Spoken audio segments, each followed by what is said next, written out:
Hello friends, welcome back to the lecture. इस lecture में हम बात करने जा रहे हैं कॉन्टिन्यूटी की। ओके, तो continuity of real function, imaginary function. तो अगर हम कॉन्टिन्यूटी की बात करें तो रियल फंक्शन और इमेजिनरी फंक्शन में कॉन्टिन्यूटी, डिफरेंशिएबिलिटी या लिमिट्स में एक्जिस्टेंस में ज़्यादा डिफरेंस नहीं होता है। मैं इसको एक दो पार्ट्स में यहाँ डिवाइड करता हूँ पेज को, ताकि दोनों को हम साइड वाइज स्टडी कर सकें। Okay, continuity. पहला, अगर रियल फंक्शंस की कॉन्टिन्यूटी की हम लोग बात करें तो कुछ प्रॉपर्टीज है जो फॉलो करते हैं। जैसे पहली प्रॉपर्टी है F X is defined at X is equal to X naught. दूसरी प्रॉपर्टी है लिमिट मस्ट एग्जिस्ट, मीन्स वही पाथ इंडिपेंडेंट वाली प्रॉपर्टी, पाथ इंडिपेंडेंट होनी चाहिए। ओके, तीसरी प्रॉपर्टी है limit of X tends to X naught F X is equal to F of X is equal to X naught. Okay, अगर यही same बात मैं इमेजिनरी के लिए बोलूं तो इमेजिनरी के लिए मैं ये सेम बात कैसे बोलूंगा? देखिए,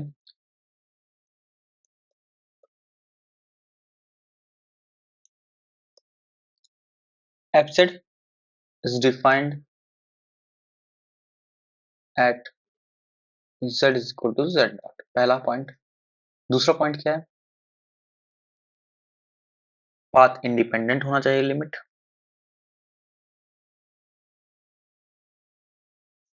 तीसरा पॉइंट क्या है?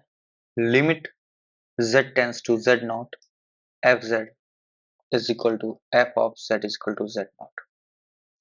ओके, ये कंडीशंस है कंटिन्यूटी के लिए। ठीक है, एक एग्जांपल मैं यहाँ पे दे देता हूँ ताकि ये टॉपिक थोड़ा सा क्लियर हो। मैं यहाँ पे अगर एक क्वेश्चन की बात करूँ तो क्वेश्चन है हमारा F Z is equal to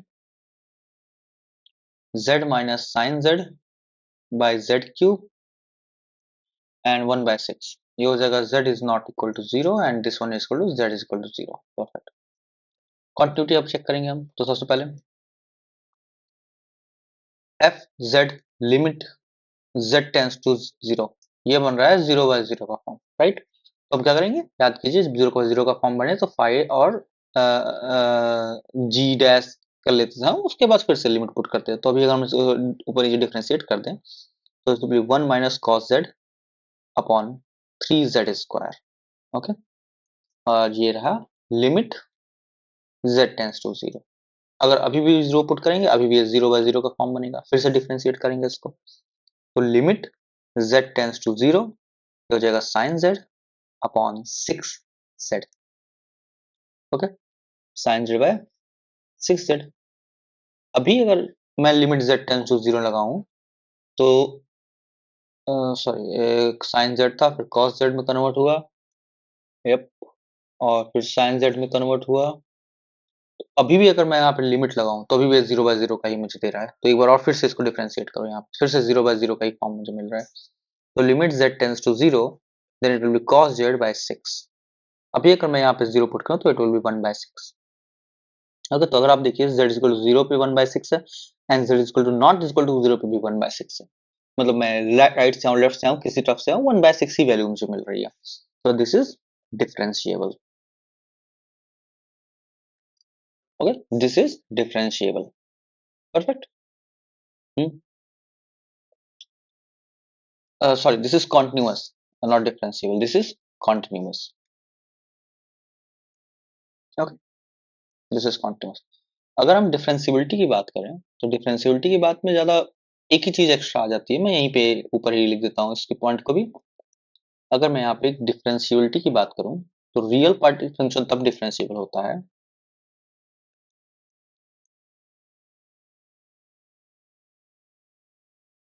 differentiability. Okay, real के लिए रियल डिफरेंशिएबल कब होगा?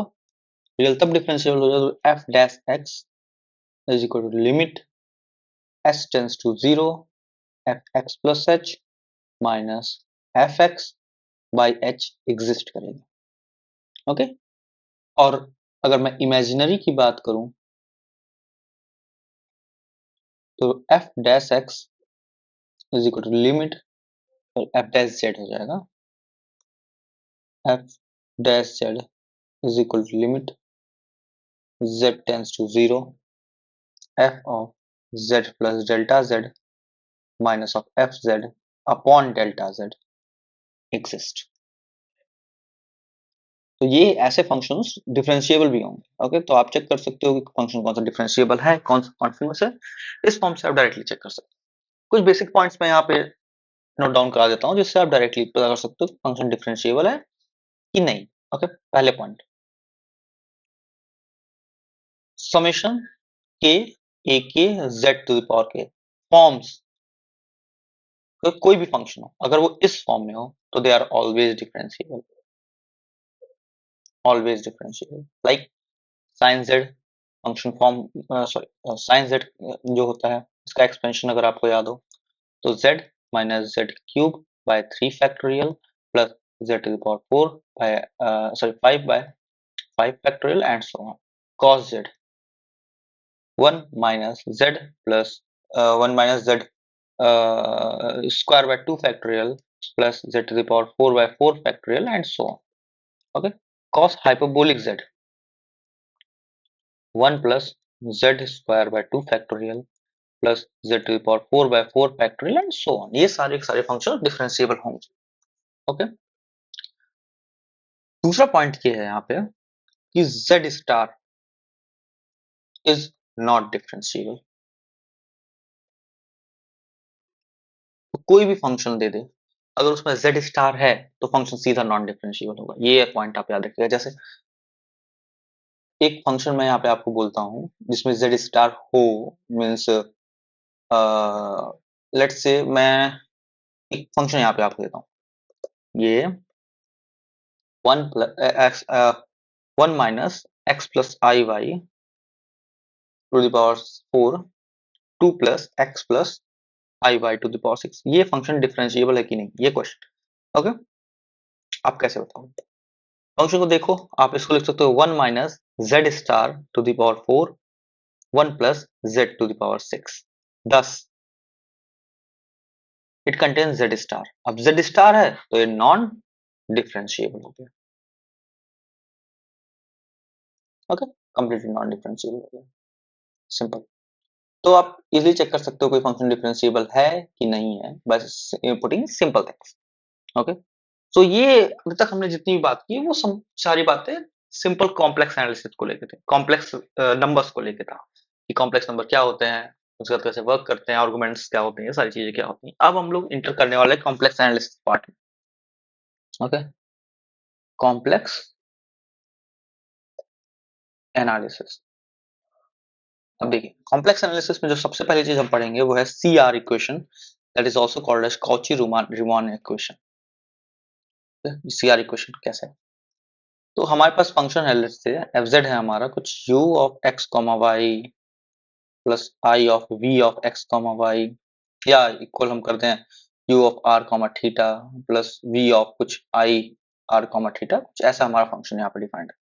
तो CR इक्वेशन है del u by del x is equal to del v by del y and del u by del y is equal to minus del v by del x। ये है हमारा CR equation, most important formula. इस CR equation का इस्तेमाल करके हम बहुत सारी चीजें निकाल सकते हैं। ओके, ये हमारा CR इक्वेशन है। पोलर फॉर्म में अगर आप इसको देखना चाहें तो del u by del r is equal to 1 by r del v by del theta and del u by del theta is equal to minus 1 by r del v by del r। Okay, ये रहा ये polar form में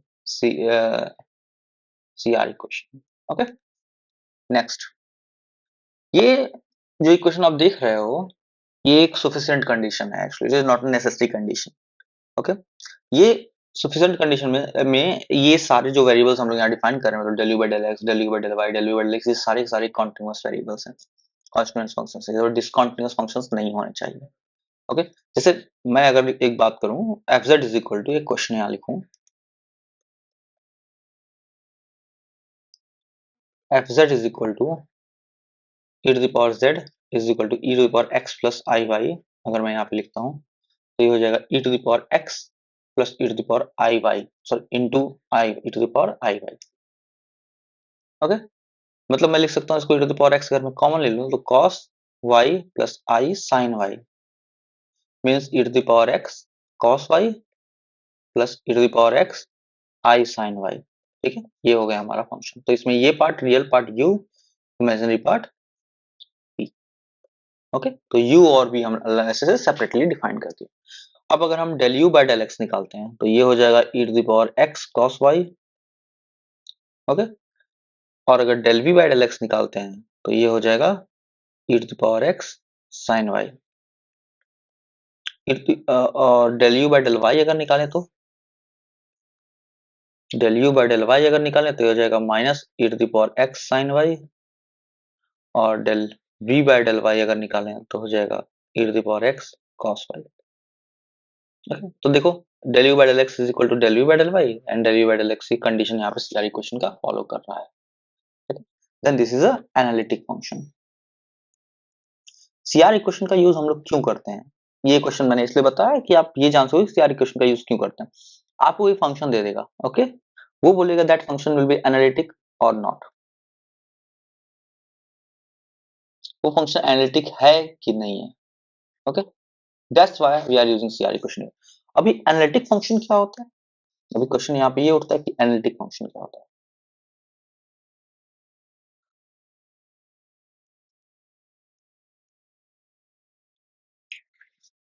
analytic function simply define होता है कि कोई function F Z है, वो z is equal to Z naught पे डिफरेंशिएबल है और उसके सभी नेबर पॉइंट्स पे भी डिफरेंशिएबल है।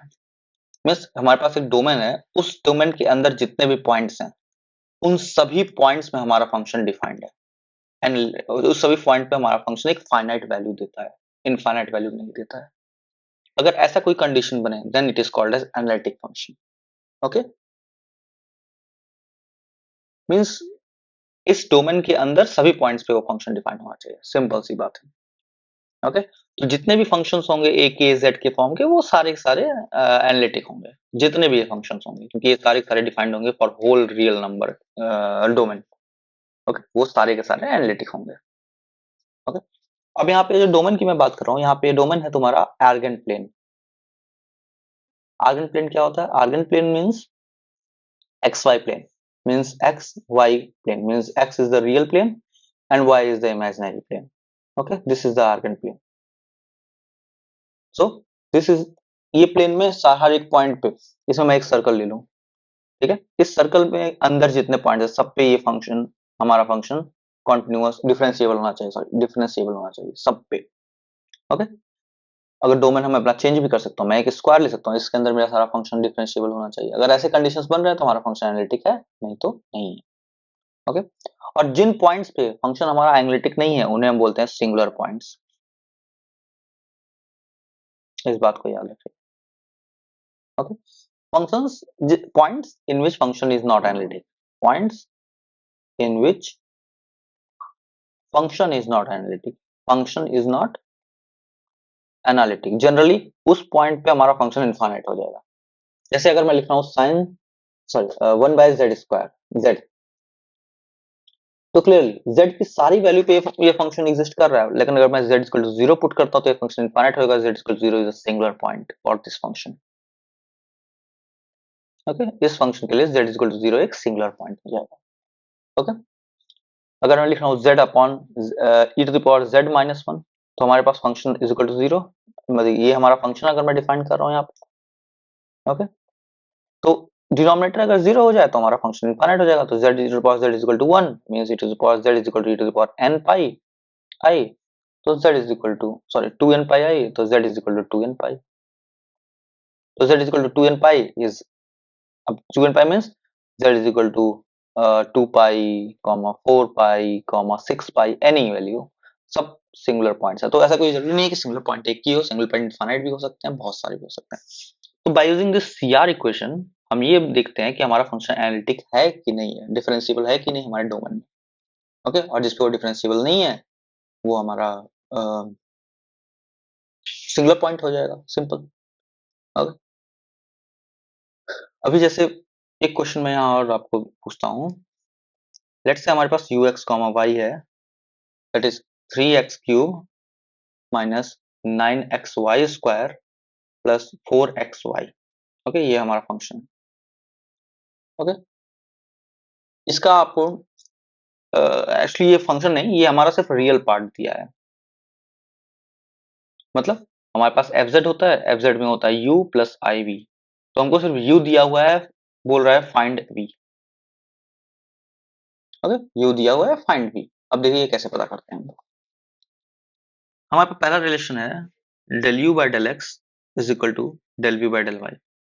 ओके, यहाँ से हम लोग पता चलेगा del u by del x, this is u, del u by del x अगर हम लोग निकालेंगे तो हो जाएगा 9x square minus 9y square plus 4y is equal to del v by del Y. Okay, तो v अगर हम इंटीग्रेट कर दें यहाँ तो हो जाएगा 9x square y minus 9y cube by 3 plus 4y square by 2 plus some constant which is fx। Okay, कुछ कांस्टेंट यहाँ पे आ जाएगा, लेट्स से fx इसको बोल देते हैं। दूसरा रिलेशन हमारे पास क्या है, ये तो पहला रिलेशन हो गया। दूसरा रिलेशन हमारे पास क्या है, del u by del y is equal to minus del u by del x. Del u by del y कितना होगा, del u by del y होगा आपका 9 minus 18 minus 18xy plus 4x equal to minus del we by del x. अब v हमने ये निकाला है, इसको अगर x से डिफरेंशिएट करें तो कितना आ जाएगा, 18xy plus del F by del X आ जाएगा। ओके, तो 18xy इधर ले जाएंगे तो ये हो जाएगा, दिस इंप्लाइज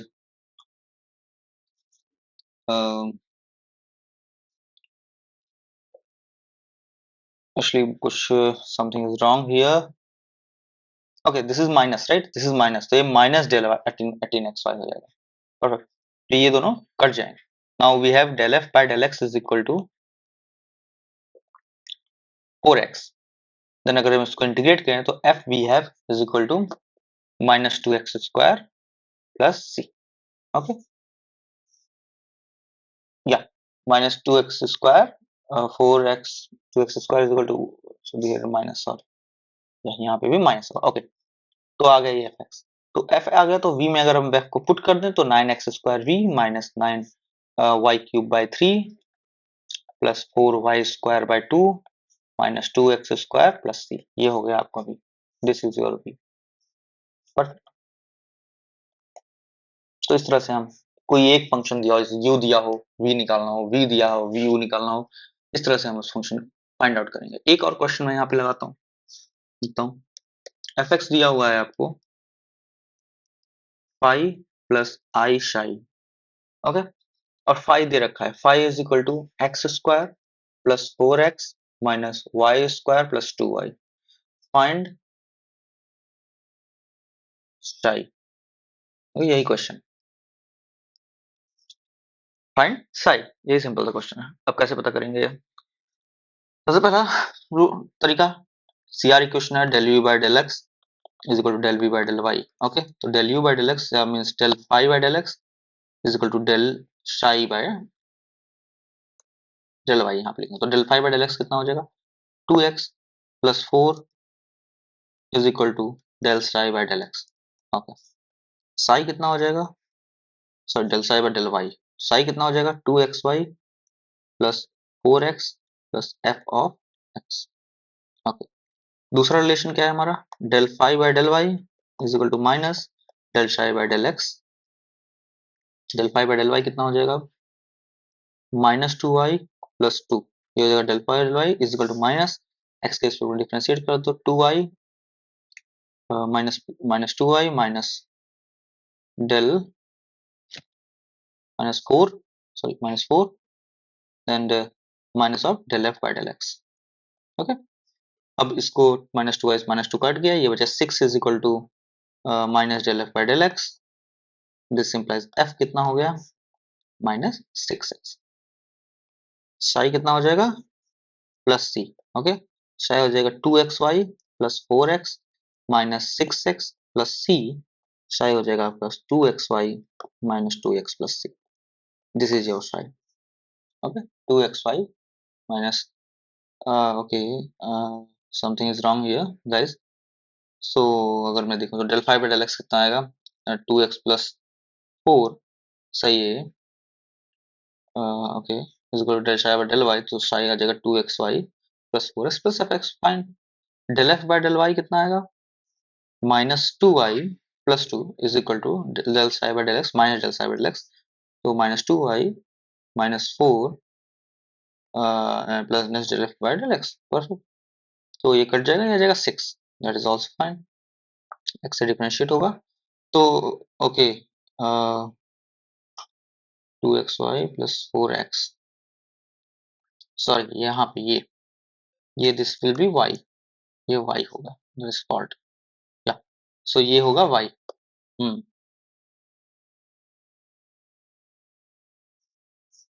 ओके, क्योंकि यहाँ पे हम लोग y से इंटीग्रेट कर रहे हैं, तो 2xy plus 4y plus fx, तो ये हो जाएगा del phi by del y। जब आप करोगे अब तो ये हो जाएगा -2y plus 2 is equal to del psi by del x। जब आप करोगे minus of del psi by del x जब करोगे तो साई इतना है आपका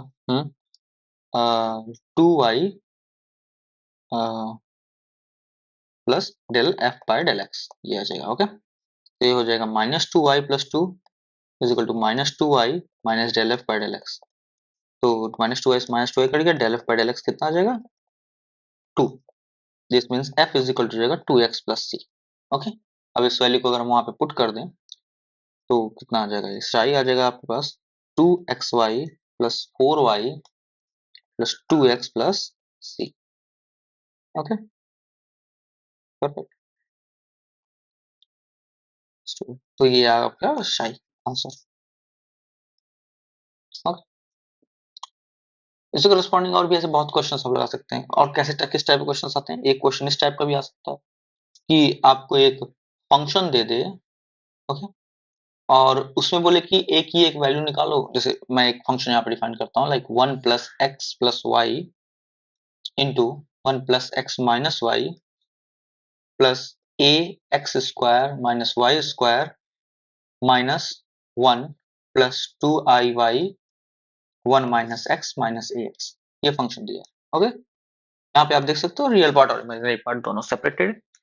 बोल रहा है कि ए की वो वैल्यू पता करो जिसपे हमारा फंक्शन एनालिटिक हो। ओके, ए की वह वैल्यू पता करो जिसपे हमारा फंक्शन एनालिटिक हो। सिंपली आपको ये इसको एक बार डिफाइन कर, आपको निकालना है del you by del x is equal to del we by del x.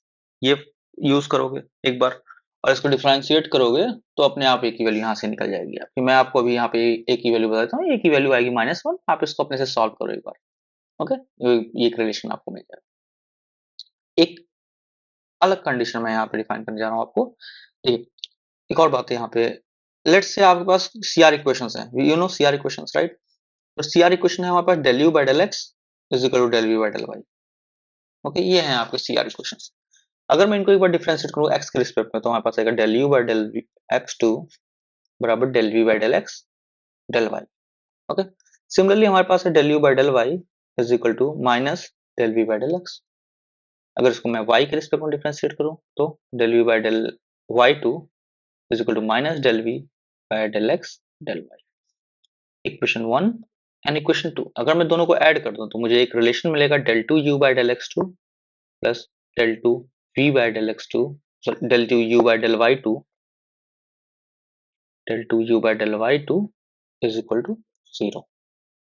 This is called Laplace equation.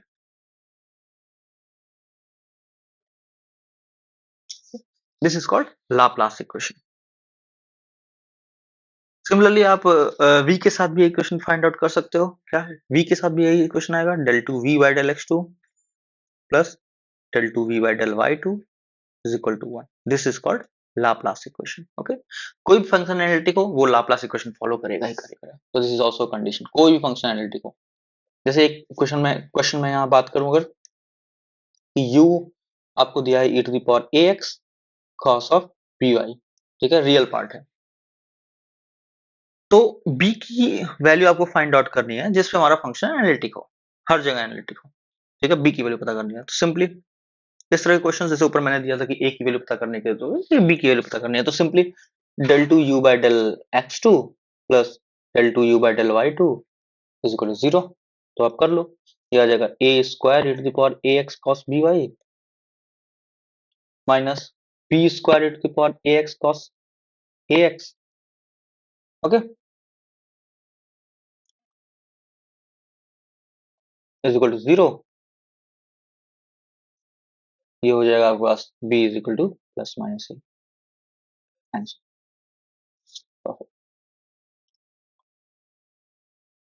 अब यहाँ पे मैं एक तरीका भी बताता हूँ आपको कि किस तरह अगर कॉम्प्लेक्स एनालिटिक फंक्शन का रियल और इमेजिनरी पार्ट दिया हो तो वो एनालिटिक फंक्शन कैसे पता करेंगे, कुछ तरीके भी आप यहाँ देख लो। ठीक है, मतलब find complex analytic function if its real or imaginary part is given। देखो कैसे करोगे। ठीक है, रियल या इमेजिनरी कोई पार्ट दे दे तो कैसे फंक्शन पता करोगे। और पहला मेथड क्या है, पहला सिंपल मेथड्स मैं यहाँ पे बताऊंगा। Let's say f Z is equal to u plus I y है। ओके, यहाँ पे आपको पहले u दिया हुआ है, u गिवन है, v आपको पता नहीं है। ठीक है, अभी हमने एक टाइप का क्वेश्चन इस तरह का पता किया है। तो आप क्या करोगे, सबसे पहले fz को निकालोगे। कैसे fz को निकालोगे, u of z plus z star by two comma z minus z star by two plus i v z plus z star by two comma z minus z star by two. Okay, उसके बाद हम choose करेंगे, second step हम choose करेंगे z star is equal to z। Okay, and third step simply fz is equal to u of z comma zero plus i v of z comma zero, हमारा function हमको मिल जाएगा। Okay, simple सा ये तरीका हमको follow करना है और कुछ नहीं करना है। जैसे एक एग्जांपल मैं आपको यहाँ दे देता हूँ, ये स्टेप्स याद रखिएगा, 3 स्टेप्स में पूरा सॉल्व होगा। एक क्वेश्चन मैं यहाँ पे आपको दे रहा हूँ, लाइक u x y हमको दिया है 6x square y minus 2y cube plus 3x cube square sorry minus 3y square. आपको इसका फंक्शन एफ जेड टोटल निकालना, मतलब u और v टोटल पता करके एफ जेड निकालना है, फाइंड एफ जेड, ये क्वेश्चन है। ओके, तो कैसे, सबसे पहला स्टेप क्या हमने बताया था, सबसे पहला स्टेप हमको v पता करना होगा। v पता करेंगे, जैसे एक पुराना तरीका जो हम लोग यूज करते थे, v पता करते थे, उसके बाद उसको हम लोग फंक्शन में बिठाते थे, उसको z के फॉर्म में लिखना है। तो del u by del x सबसे पहले कैसे निकालेंगे, del u by del x is equal to हो जाएगा del u by del Y. तो ये कैसे होगा, और del u by del x हो जाएगा 12xy minus plus 6x। Okay, is equal to del u by del y. v अगर हम निकालें तो ये हो जाएगा 12xy square plus 6xy plus c। Okay, c और the function of x, c of 5x। दूसरा कंडीशन क्या है, del u by del y is equal to minus del v by del x. Okay, del u by del y कितना हो जाएगा, तो del u by del y हो जाएगा 6x square minus 6y square minus 6y is equal to minus del u by del x. Okay, minus del u by del x कितना हो जाएगा, हाँ, 6 सॉरी, ओके, तो v कितना है हमारा 6y square, it will B, I think there is something wrong with v here. Okay, this is wrong. This is something 12x square, then this is 6y xy square plus 6xy plus 5x. This is right. Perfect. This is v. Okay. तो यहाँ पे अगर हम v को x के respect में differentiate करें, this will be 6y square plus 6y plus del 5 by del x. Okay. तो 6x square minus 6y square minus 6y is equal to minus 6y square minus 6y minus del 5 by del x। तो 6y square तो 6y का square cut गया, 6y cut गया, पाई कितना हो जाएगा minus x cube by sorry 2x³ plus some constant c, ये आ गया फाई आपका। ओके, तो v कितना आ जाएगा, v आ जाएगा 6xy square plus 6xy minus 2x³ plus c, ये आ गया आपका v। Okay, perfect. अभी हमारा fz क्या है, कैसे लिखेंगे, fz लिखेंगे हम u of z comma zero plus I of V Z comma zero. Okay, तो u कितना है, u है इतना, तो x जहां जाए वहां पे हम z रखेंगे और y जहां जाए वहां जीरो रखेंगे। जीरो रखते ये जीरो हो गया, ये जीरो हो गया, बचेगा 3z square, 3z square plus i। x जहां जाए वहां z रखेंगे, y जहां जहां जीरो है तो ये कट जाएगा, -2z³ प्लस c, ये बचेगा v यहाँ पे। ओके, ये हो जाएगा 3z square minus 2iz³ plus some constant c, ये हो जाएगा आपका x। ओके, तो आप u और v की वैल्यू पता करोगे और directly u z comma x z y की जगह जीरो पुट कर दोगे, आपका सीधा मेथड है, रिजल्ट सीधा आ जाएगा। Perfect, perfect. ओके, ये एक मेथड हो गया हमारा।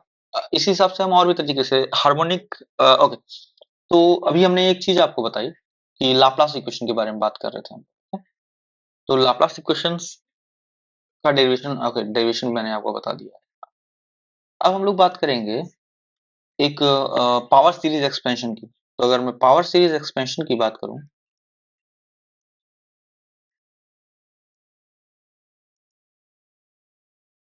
Okay, power series expansion simple सी चीज है। अगर F Z is equal to summation N बराबर जीरो से infinite C N Z minus Z not to the power N, this is the power series of X analytic function at any point Z is equal to Z not. Okay, इस Z not point पे power series ये हो गई। अब इसकी दो चीजें आती हैं, वन इज कॉल्ड कन्वर्जिंग, जिससे क्वेश्चंस बनते हैं generally, other is called diverging. So what do you mean by converging? If sum of series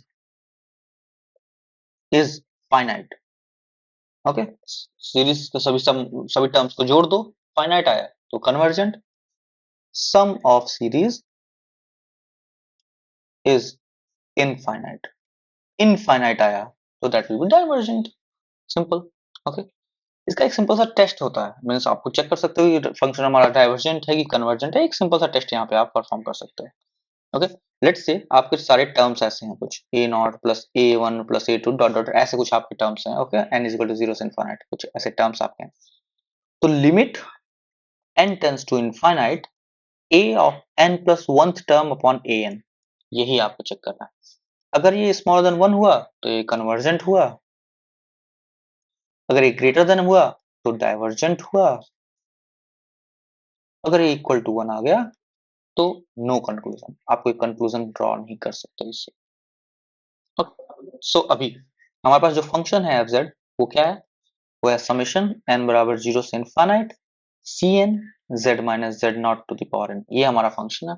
okay, तो ए एन यहाँ पे क्या हो जाएगा, A N equal to C N Z minus Z not to the power N, and A N plus one क्या हो जाएगा, C N plus one Z minus Z not to the power N plus one. Right right, तो अभी हम क्या check करेंगे, limit N tends to infinite mod A N plus one कितना हो जाएगा, C N plus one z minus z naught to the power n plus 1 upon cn z minus z naught। Okay, ये कितना हो जाएगा, limit n tends to infinite mod cn plus one upon cn z minus z naught mod. Okay, तो convergence के लिए smaller than one होना चाहिए, तो ये आ जाएगा z माइनस z नॉट, बाहर ले लेते हैं, मॉड आ जाएगा बाहर, limit n tends to infinite mod cn plus one upon cn। Okay, this implies mod z minus z naught is smaller than limit n tends to infinite mod cn by cn plus 1। ये condition check करके आप हमेशा convergence को check कर सकते हो। अभी कैसे इस कंडीशन को ट्राई करेंगे ये भी मैं बताऊंगा आपको, ठीक है, ये कंडीशन आप चेक ट्राई करके हमेशा कन्वर्जेंस को चेक कर सकते हो। ओके, जनरल रूल आपको याद होगा, mod z minus z not, अगर मैं इक्वेशन ऑफ सर्कल की बात करूं तो mod z minus z not is smaller than r होता है, राइट। इससे करस्पॉन्डिंग है तो रेडियस, वो अगर हमारा एक सर्कुलर रेंज है, ओके, सर्कुलर रेंज में है, तो हमारा जो पॉइंट होना चाहिए वो इसके राइट अंदर ये साइड करना चाहिए। अगर ये कंडीशन सेटिस्फाई होता है तभी मैं बोलूंगा कि हमारा फंक्शन कन्वर्जिंग है। अगर हम तो रेडियस हमको कितना मिलेगा, रेडियस मिलेगा limit n tends to infinite mod cn upon cn plus 1, और इसी को हम बोलते हैं radius of convergence, radius of convergence. Okay, so radius of convergence निकालने का सिंपल सा ये तरीका है। जैसे एक क्वेश्चन मैं यहाँ पे आपको देता हूँ, उसका हम इससे वीडियो बंद करके अगले टॉप में मिलेंगे। ओके, तो क्वेश्चन क्या है आपका, क्वेश्चन है समेशन n बराबर 1 से infinite z minus 2 to the power n upon n square plus 1। Okay, ये आपका सीरीज है।